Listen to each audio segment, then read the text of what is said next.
But what I can tell you is this: we've done quite a few of these in the last couple of years, and the results have been astounding. Anywhere from on the low end, maybe 15 or 20,000, up to upwards of several $100,000 for our clients, people with larger companies, larger construction companies. I've heard about them getting 7 figures plus in money back. So it's not about how big your company or how small your company is. Hey everybody, Derick Van Ness here, wealth strategist, investor, and life adventurer. And today I want to tell you about something that's probably costing you a ton of money if you don't know about it. And that is research and development credits and how those apply to your business in many cases when you don't even think they do. And I want to show you by the end of this video, you're going to have a really good idea. Do you qualify for the credits? What kind of credits does that look like? How does this whole process work? And is it a good fit for you? That's the most important thing. So here's the deal. I found out about research and development credits. I mean, I've heard about them throughout my life, but they were always for really, really big companies, right? Like the Amazons, the Microsofts, the Teslas, those kinds of companies. But in recent years, that's all changed. So if you have a CPA and they're telling you don't qualify for research and development credits, I'm going to tell you that might have been true in the past, but it may not be true now. So I think it's totally worth listening to this to find out, do you hit the qualifications? Is this a good fit for you? And how can you find out more, right?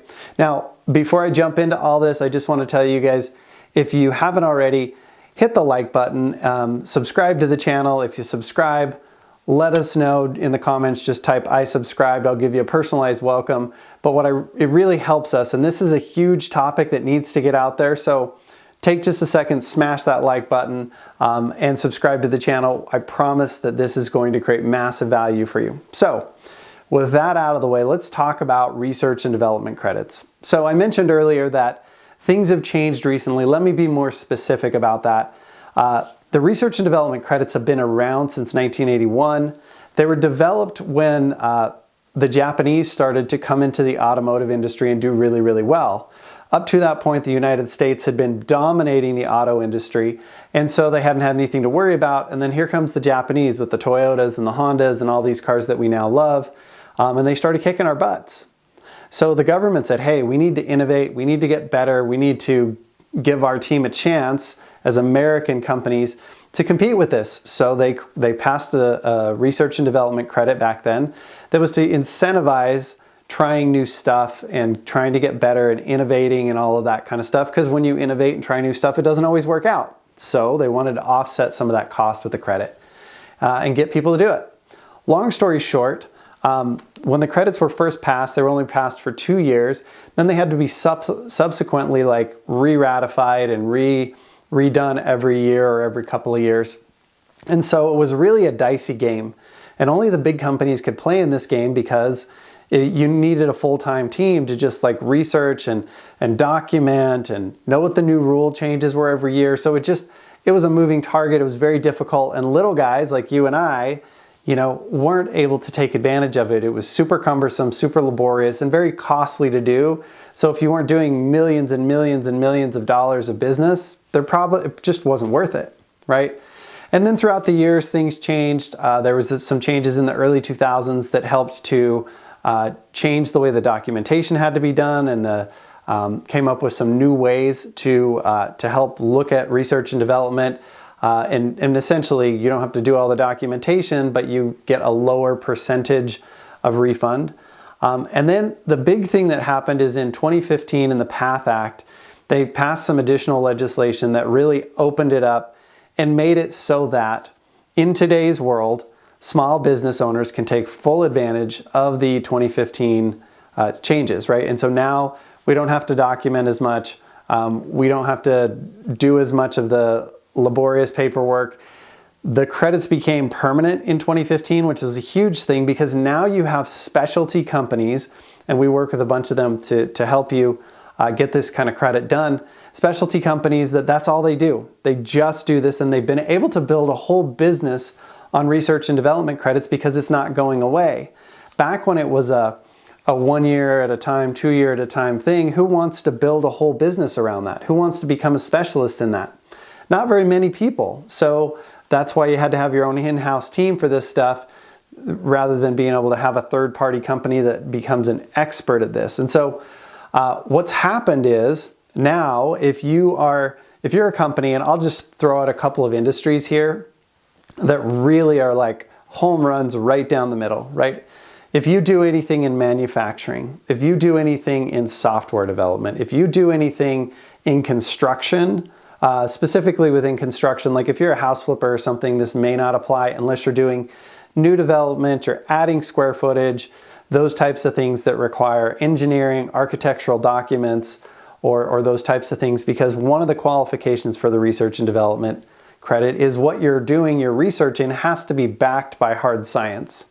Okay, so biology, engineering, physical sciences, those types of things. And anyway, so construction, if you're doing development or anything that has to do with blueprints, you're probably going to qualify. And a huge one for a lot of our clients is medical. So what does medical encompass? We've done this for specialty doctors, ophthalmologists, podiatrists, those types of doctors. We've done it for a ton of dentists. Like if you're a dentist and you're not filing for this, you're just totally missing the boat. Chiropractors and basically veterinarians. If you're in the medical world and you're treating patients and it's not like a one size fits all, which really isn't the case in medical. We have a bunch of wellness companies as well, people who help run tests, evaluate, come up with new protocols for supplement, nutrition, exercise, all that kind of stuff. That can all qualify if there's testing involved there. Just depending, it all varies from company to company. I'm not a CPA and I don't do this. I work with teams that do it.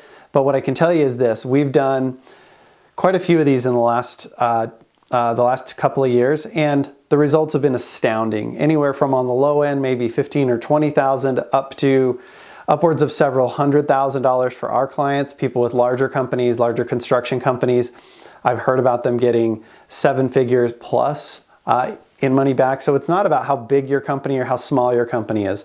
I've had companies as small as doing a couple $100,000, but a lot of it was related to research activity that qualified, right? So let's talk about research related activity. With the research and development credits, there's a 4-part test. You don't need to know all the details because we can get an estimate and look at this stuff for free for you. But bottom line is, are you seeking to create better outcomes for your clients and for the processes that you're trying to streamline? Is it based in hard science? Is there an element of risk? Could it fail and go wrong, right? And ultimately, are you looking to improve, develop, streamline, create better outcomes for a product or a service or a software or something? If you're doing those things, there's a good chance you might qualify. Listen, it does vary from company to company. The good news is that the companies that are out there right now, we can help facilitate a free estimate. All we need to do is you look at your last 3 years' tax returns. We tie that in with what your business does, and all of a sudden you're able to find out within a week or two if you qualify for some incentives. And if you do, this is all tax dollars you get back. So if you've paid the taxes in and you qualify, you can get those tax dollars back. And this is really significant. I don't want to give specific numbers, but we've done this for a lot of companies. And I would say if you're in one of those categories I talked about, your chances are probably 8 or 9 out of 10 times you're going to qualify, unless you're like a super brand new business. And even brand new businesses, if they haven't paid a lot in taxes, can qualify for credits, like software companies, right? A lot of times the first couple of years, they're not super profitable, so they haven't paid a lot in taxes because they're reinvesting in the product. So you can take those credits and apply them toward future profits. I see this also with new chiropractors, new dentists, people who are doing the work but haven't had to pay a lot of a lot of taxes. So they take credits instead. So if you're in those industries, and especially, like I said, we're super deep with the medical, anything related to health and medical. If you're in those industries, this is something you should be looking into. If you go to your regular CPA, they may be open to it, they may not. A lot of them may have looked into it in the past, right? Before 2015, and it wasn't feasible. A lot of them think that it's only for big companies because it used to only be for big companies. But I'm telling you, all that has changed. And if you're not at least applying or checking into this, you're totally missing the boat. We probably have 15 or 20 cases active right now. And I would say 9 out of 10 of those, they're getting a refund, a significant refund. On the low end, probably $20,000 and up. If it's too small, it's not worth doing because there is a cost to it. But the reality of it is you can find out for free. So the key things to know here is it didn't used to be viable for small businesses. Now it is. If you're running at least a couple $100,000 through your business, it's probably worth looking into. And if you're in construction, manufacturing, software development, or especially anything medical, that's huge. We've also heard some franchises, like I know specifically Chick-fil-A franchise owners have been getting really good results because some of the research done at the headquarters level. I also know anybody who's a Keller Williams broker right now. I know Keller Williams put a ton of money into their software and developing all that, and some of that rolls down to the franchisees, to the people who are paying for that stuff. So, you know, if I didn't say your specific industry, it doesn't mean it's not going to apply. But if I said it and you're in that industry and you're running at least a couple $100,000 through your business, it's probably worth finding out. So if you're a small business, research and development credits, absolutely apply now. You want to find out, this is something you can do. We can look back up to 3 years and help you get that money back. But it's also something you can do every single year from here forward. Let's say it was only $10,000 a year. It could be a couple $100,000 before you retire.